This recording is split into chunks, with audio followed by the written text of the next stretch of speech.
On this episode of ResiWeek, we talk CEDIA Expo cancellations. All this and more on this episode of ResiWeek. The network for the AV industry.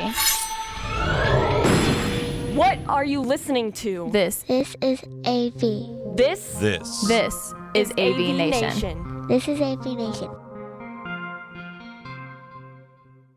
This is ResiWeek, episode 289, Potato Cameras. Support for AVNation is brought to you by Draper.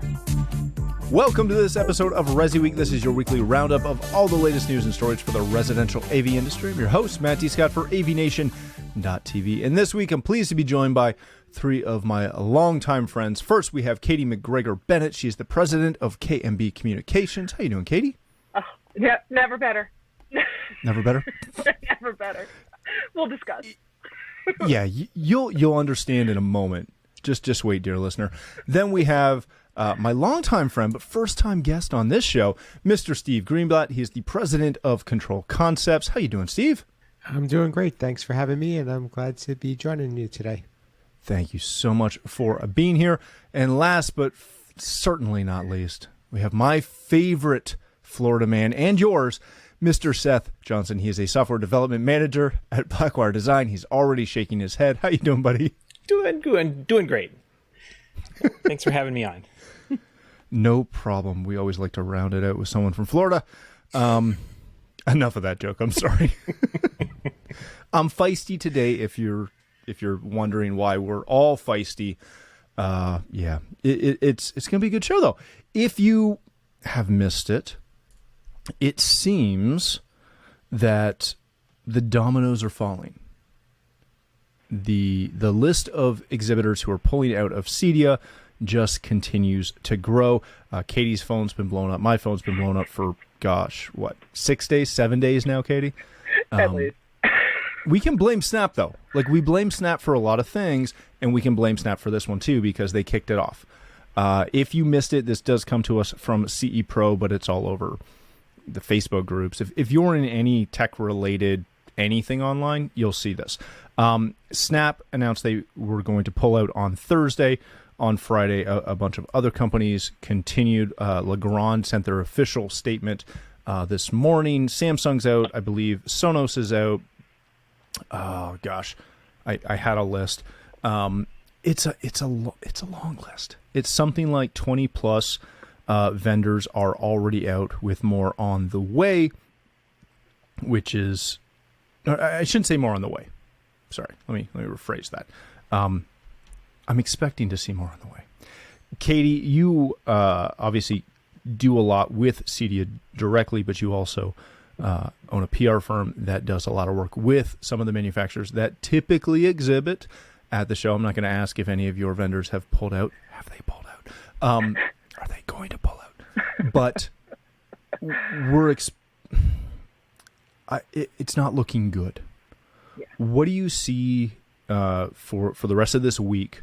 Do you think we're going to have the somewhat expected, trying to phrase this to not pull my lawyers into this one. yeah, danger, Will Robinson. Yeah. I am not going to be surprised if I hear CEDIA Expo 2022. And this just gets glossed over as far as this year and go down as a missed opportunity. What do you see happening for vendors, for exhibitors, and for attendees in the next week? Is this the day to start looking and verifying your travel is refundable? Yeah. I think it's a few things, and I'm just going to pause and put out my disclaimer too, which is nothing. Most of what follows has not been validated. There is much hearsay and a lot of chatter, but I do know that there's, as you said, the dominoes are falling. Several brands in our portfolio have already committed to being out, and every one of them is pondering, and that's just in our book. I think, as an industry, we have to accept that every brand is considering what their play actually is going to be. And it's, for a number of reasons. Okay. So there's corporate liability. and having your employees, your resources moving, traveling, going to an event, gathering in mass indoors. And that's a concern for the larger brands for sure. There's the ROI conversation, which is, okay, so if some of these brands pull out, what does that do to the attendee count? And is there going to be a strong enough attendee attendance for those who are remaining as exhibitors to justify the cost and the potential risk and liability for doing so? And I think that right now that's the bigger concern, is there's a lot of smaller brands that make up this show that have already an investment they can't afford to lose. But as of now, and as of many weeks ago, the commitment was 100%. So if you backed out even a month ago or longer ago, you still had to pay 100% of what your booth would have cost. That's significant. I mean, that's small booths start at $30K. Let's just wrap arms around that number. And if you're a smaller brand and just right off the bat, you're going to make the decision today, you're out tens of thousands of dollars, then what else comes behind that? And I think that's huge. But then, let's just be realistic, supply chain, right? And we're talking about a trade show that is predicated on the fact that we've got products that we can actually sell. And so much of that is in question right now with supply chain that it just, it's a really hard decision for brands to make right now. Do we support the community and go because that's what we've always done? And we need to support the community because we need to support the community. Cool. Yeah. But if the attendees aren't there in the kind of numbers that justify it, that's asking a lot of brands to put on their shoulders and putting them and their families at risk. For me, I come from a small community, and so my decision, at the end of the day, I'm a rep, right? So I kind of feel like I have to be there. All of my rep friends are saying the same thing. I'll tell you that as of last night, I don't have a single rep in my circle that's going anymore. Yeah. Because their brands aren't going, and many of those announcements haven't been made yet.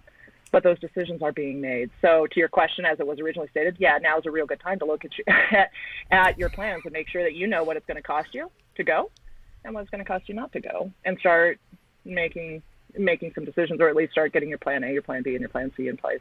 And I think that's the biggest thing. But it's Monday.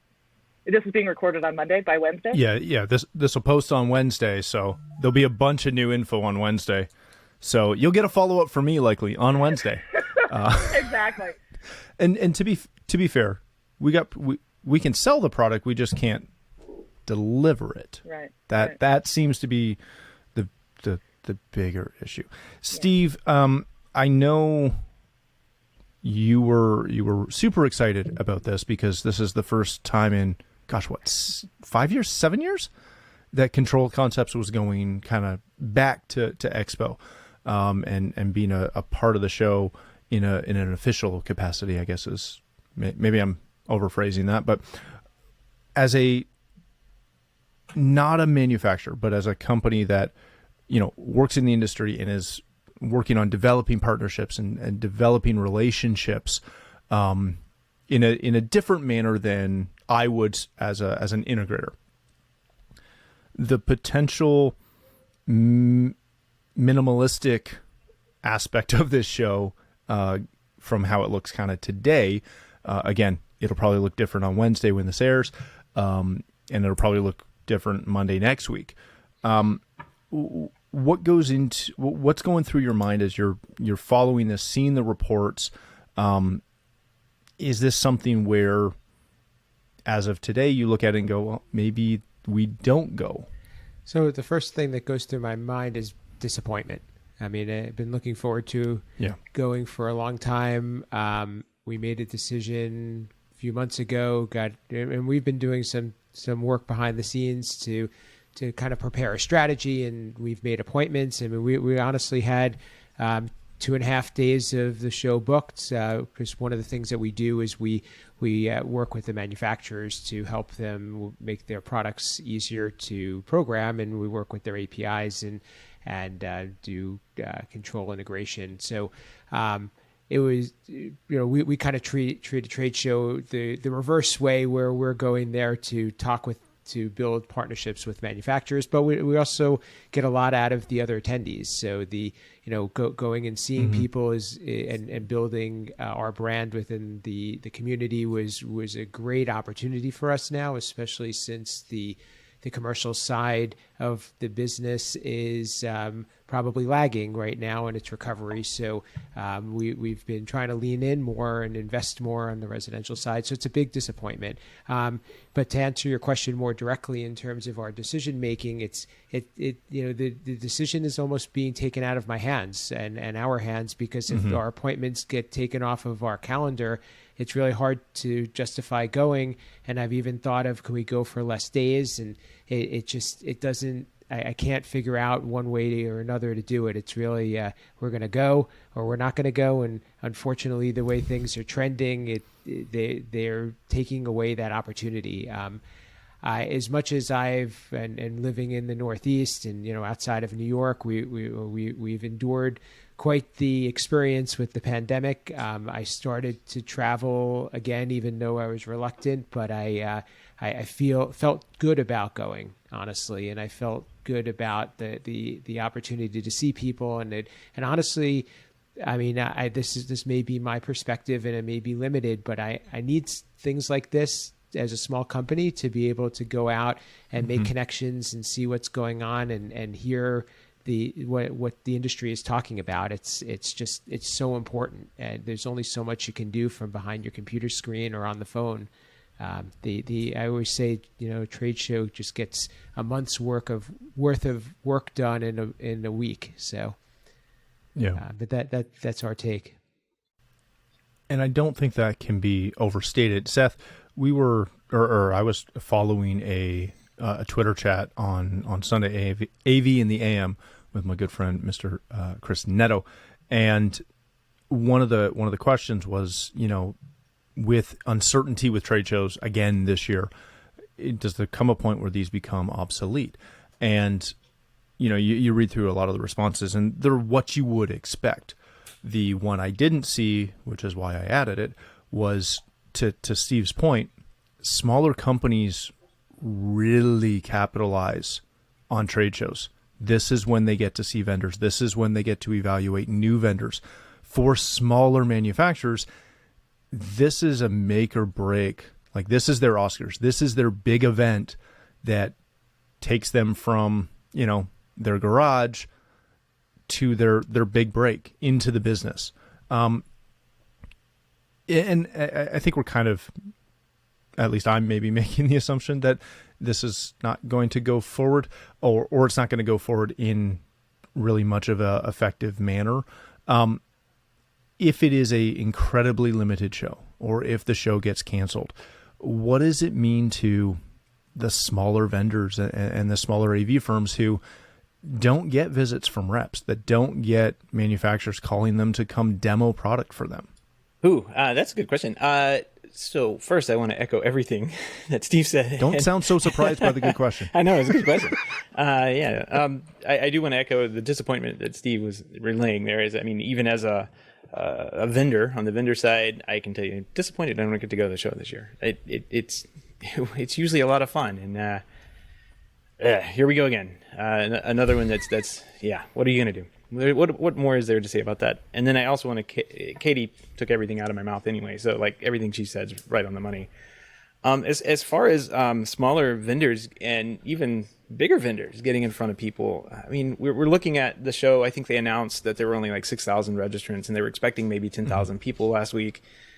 I want to say the show was probably in the 20s, 25, somewhere in there in the past few years when we had normal years. In the before times, and now 10,000, even 10,000 is just a tiny speck on the dot there. Like, how are you expected to spend those marketing dollars, those $30,000 booths, just for the floor space, as a smaller vendor, just to show up for 6,000 to 10,000 people? That's not going to be there, and I think it's going to be. We're going to realize that not everything revolves around these trade shows and showing up in person like this. Although it's an important aspect of it, as one of the things Steve said really hit with me, coming from being a dealer. Sometimes it was hard to get my hands around the neck of some trade rep or some salesman over at a company and say, "Hey, I would like to sell your product." And you had to go to the show and physically get in their face and demand that you be able to sell their product before they would even allow you to talk to the company. So trade shows are great for that. And but at the same time, I think manufacturers and vendors are going to have to step up their sales to get around that problem. And I thought one of the things, we far from me to like blame Snap for anything, but I don't think they're at fault for this. They didn't kick things off specifically because I saw that Savant had actually Savant was out first. Or out first, yeah. But I should have corrected that. Yeah. One of the things that Bob Madonna said I thought was pretty interesting in his statement to dealers was, "We look forward to meeting you, assuming safer conditions, early next year as Savant prepares smaller, targeted events for 2022, starting in Q1." And I mean, that sounds a whole lot to me like those Crestron road shows that were just, really, really successful as far as any dealer I ever talked to said they had a great time at those and they got the information they needed. It really sounds like some smaller, more targeted events are the future of marketing and the way that vendors are going to be able to get in front of dealers in the future. I agree. For what it's worth, I'm just going to jump in and say I absolutely agree. And in fact, just in the time that we've been recording, not since we started talking, the time we've been recording, 15 minutes, gotten 2 announcements, 2 more brands. But that's not the point of me bringing it up. The point is that they're saying the same thing about we're looking forward to targeted in-person events. So I think, and that's something that I am a big supporter of. I hate to see what's happening, but I just have to be real. I'm not surprised at all. And it's not a good time to gather large groups for a number of reasons. And I think that the smaller regional event really makes a lot of sense when you're talking about needing to engage with the integration community and get products in their hands in a tangible manner so that they know what they're dealing with, what's changed. We've kind of got to get right to the masses right now. So, I think the smaller group gatherings, that's cool. We figured out how to do that.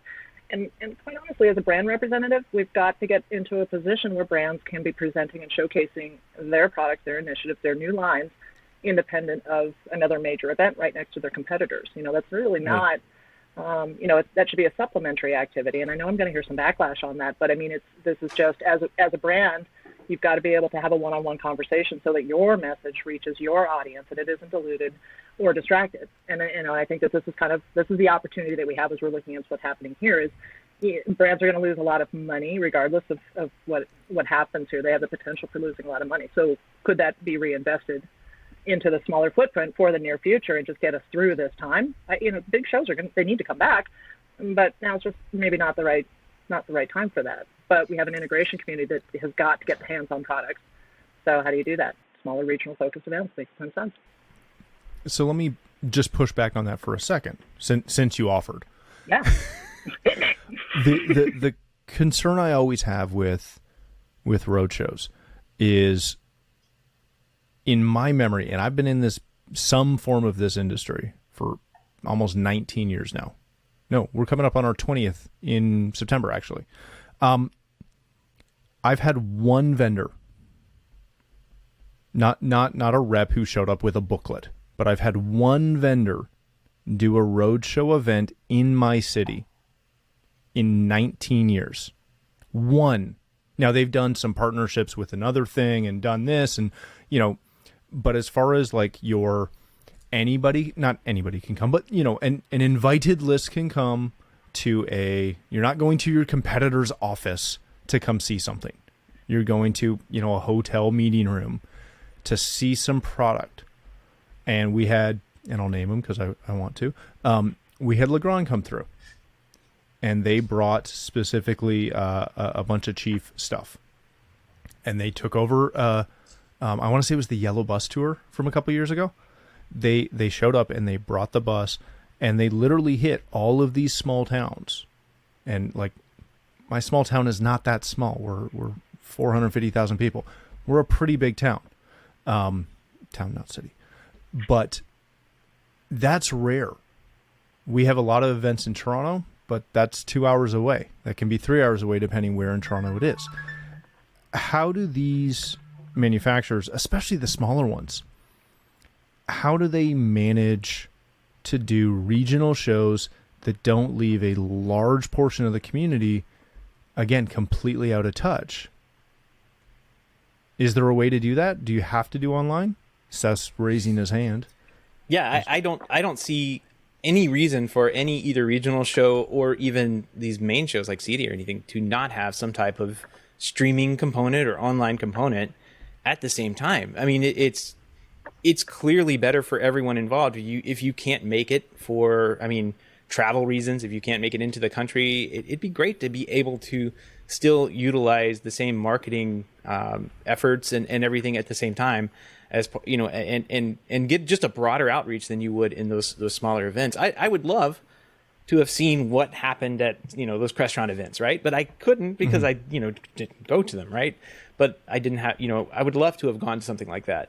And as like you said, a town of 450,000 people can't get a large vendor like Sony or something to show up and set up camp in the Embassy Suites. It's going to be tough for that to happen. And I just there's got to be a way to have both the physical and the digital thing happen at the same time. Obviously, TVs and things, audio, where you have to see and hear the effects of what's going on. Being in person is definitely going to be the best, because you can't, we're looking at each other over these screens here and these little tiny potato cameras that we have, and it's really hard to see, each other. You're not going to be able to relay a 8K 8K TV and the video quality of HDR and everything over a camera. It's just impossible. So I think a dual effort on all of these shows, not just the small regional ones, but the big ones too, needs to be made in the future. Steve, how do you balance and I hope that companies do take this to heart. We talked about this last year, right? As shows were being canceled and postponed, that the digital aspect is good, and we hope it stays in some way, shape, or form. The concern I have, and that a lot of people found in the spring and fall of last year, was you could book a virtual event to show up to, if not every day, at least every week.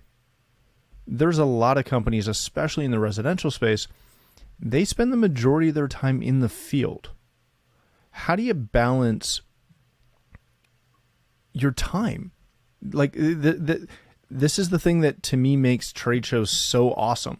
I book a week, I run around, Orlando or Vegas or Denver or wherever, or, Amsterdam with you and your wife and other people, and we have a lot of fun. We see a lot of things and we talk a lot of tech. And then I can come home and get back to work. How do you balance that? Well, I think that the thing, so the beginning virtual events, I think, were an interest because they were more of a novelty. So people showed up and we tried, and I think as we've gone on, we haven't seen them evolve as much. And I think that the key to it is it really just needs to have a big draw to be able to say that I'm going to give you information that you're not going to get elsewhere, or you're going to get some behind the scenes look that you wouldn't, that's going to go away. Or there's some type of, so it has to be, what's in it for you to put that time in.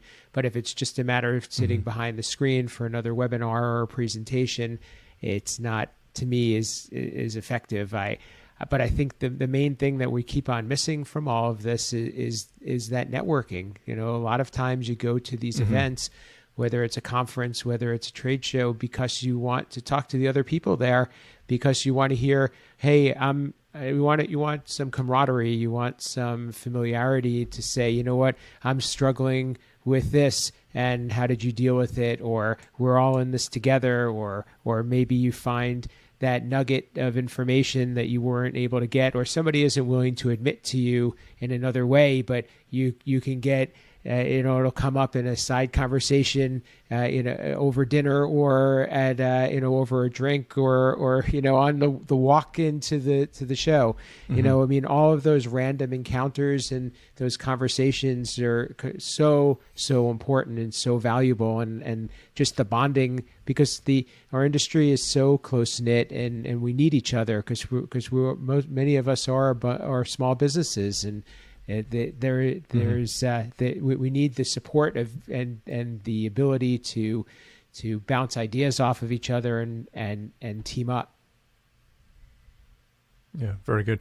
Kate, I'll give you the last word on this one. We were going to hit other stories, and why? Why? Yeah, why? We'll hit them next week. It'll be fine. There won't be anything big next week, I promise.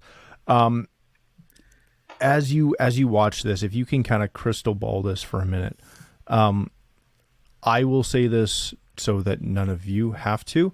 I don't expect to see anybody in Indianapolis in 2 weeks. I think it's going to be real quiet. Whether the show's running or not, is going to be real quiet on that show floor. What do brands do? Do you think that the majority of brands, or even a couple of brands, had something in their back pocket for this to flip and do some, whatever they were planning to do at the show, that they can do virtual? Or is this going to be the same kind of mad dash of a year ago where all of a sudden, oh crap, we got to do something. Let's throw a Zoom out. We'll throw a Zoom. Yeah, Zoom will be fun. We'll throw a big Zoom out. Get a webinar Is that what I should expect for September? To get 40,000, email invites to a 20-minute Zoom presser? I mean, I think it's reasonable. There's nothing. Very little has been determined and shared publicly, so it would be wrong for me to air too much of that. But based on what I know, and based on what I know today, several brands, and therefore I believe maybe a small handful of brands did consider a plan B. You and I talked about this in March, right? Mm-hmm. When KBIS happened, or didn't really happen. And I did an article in Residential Systems about it as well, is that you need to have a contingency plan. Not that I think that was probably the tipping point, but I think that brands that had already experienced a show not happening, for any brands that perhaps participated or went to participate in IBS or KBIS, which is, the show floor didn't really happen there. I think that was kind of this actually really can happen. So yeah, I know that some brands did have a plan B and do have a plan B. And I'm not sure if others do or are considering, but here's what I say is, if you haven't shipped your booth yet and you've made a decision not to ship your booth to Expo and you're not going to exhibit, your booth is ready, don't dismiss that. Set it up, do a virtual, record it, and put that out. And whether that's Zoom and adding to Matt's 583 invites in September, or put it out on YouTube and promote it, if you've invested in your booth at this point and it's ready to go, don't just put it back in the crates and let it sit in the warehouse. Just set it up. They'll charge you a fee to set it up, but they can set it up. Your booth management company can set it up. If you want to send a couple of people, however you want to handle that. Maybe you've got locals, whatever, do that. And there are production companies that can come in and can facilitate the shoot for you on that and do the post. And now you've got some sort of an event-based thing that you didn't lose at all. And I think that's just fundamentally, I think as brands, we need to be thinking about that anyways, right? Yeah. Products don't always introduce in September. So why wait until September to talk about them? And that's just me. And I know I'm going to hear a little bit about that later, but I just think because it's what we do, Katie. We released in September. Gosh darn it! No, the whole R&D roadmap is planned that way. Yeah. So I guess to put a fine point on the question is, I don't know how many brands had a plan B. I know that several do and are starting to execute them, and I that's kind of been my promotion the whole way. If you've got a booth, shoot it. You don't just have to have a trade show to shoot your booth and show people what you're showing, right? So just get into that rhythm now, regardless of what's going on with your trade show plans. Yeah. Do plan A and B next time. Both. Just do them both, because it sounds great to have a virtual tour of somebody's booth that they set up and show off on the new product. I would love to see that. Yeah. If I can't travel, like what if I lived overseas and it's really expensive for me to get to CEDIA? I would love to see that. Or even like Canada. Canada. Even for the no. But you think about it from an attendee perspective, and for integrators, most can't afford to send everybody on their team.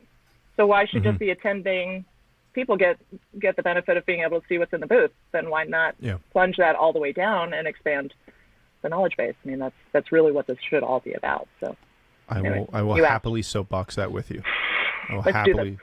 Let's do it on Zoom in September, shall we? Yeah, let's do it. Yeah, just send me an invite. It's fine. It's great. It's what I'm looking for.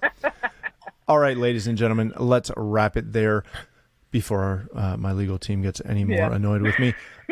Seth, if people want to connect with you, learn more about Blackwire Design and get some snacks, where can they do that? You can have it over to blackwiredesigns.com, and you can play the do we have the Wi-Fi 6 router or access points in stock game with everyone else. This seems to be the fun this year. I don't know if you've heard, there seems to be a shortage out there. Yeah. My clients are continually surprised no matter how many times I tell them. Mr. Greenblatt, thank you so much for joining us, my friend. If people want to connect with you, learn more about Control Concepts, where can they do that? Well, thanks for having me. I'm glad to be a part of this today, and this was a great conversation. To find me, you could I'm on social at Steve Greenblatt. Control Concepts is controlconcepts.net. But it's important to check out A State of Control with Rich Fregosa, my partner, and here on AVNation.tv. And that's a show about control programming and automation. And we'd love to have some more people listening in, and also people reaching out if they want to be a part of it. Yeah, very good. It's a great show. Miss Bennett, if people want to connect with you, learn more about KMB, how can they do that? KMB Communications, anywhere on the socials, online. We're the ones with the mountain in our logo, not the other ones in healthcare. If you want to find me, Katie McGregor Bennett, you can look me up. LinkedIn's a great place to connect for me personally. Otherwise, it gets a little muddy out there. But always happy to have a chat. Excellent. Thank you all for joining us. If you'd like to connect with me and send me hate mail, you can do that at Matt D. Scott on Twitter. I totally will likely respond to you, but also on most other social platforms. More importantly, please visit AVNation.tv, where you'll find this show as well as a wide variety of other shows with all the verticals that we cover. When you visit the website, please take a moment to check out our supporters. We are extremely thankful for their support and ask that you check them out as well. Thanks again for watching. That's all the time we have for this episode of ResiWeek.